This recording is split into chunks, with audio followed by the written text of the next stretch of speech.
Lorsque ce nerf est abîmé pour différentes raisons ou qu'il est coincé, il peut y avoir à ce moment-là une douleur spécifique dans son territoire. Parmi les douleurs neuropathiques, il y a un nerf qui est important au niveau du périnée, c'est le nerf pudendal.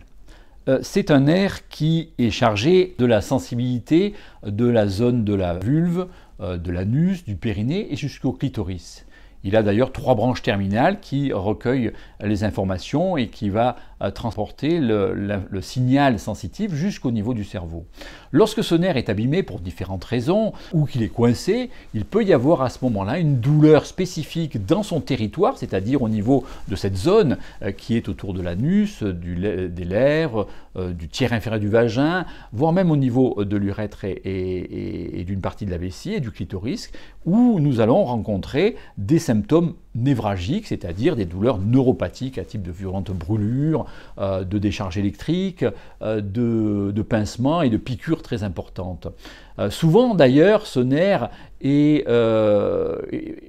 aggravé lorsqu'il y a une position assise, puisqu'on augmente à ce moment-là la pression dans son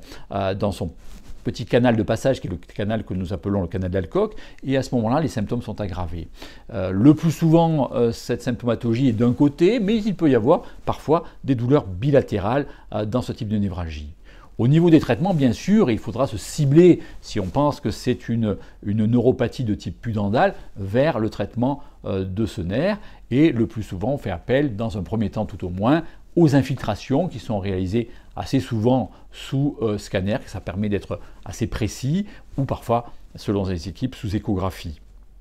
Ensuite, bien sûr, il y a des traitements spécifiques, et ce n'est que dans un dernier temps, lorsque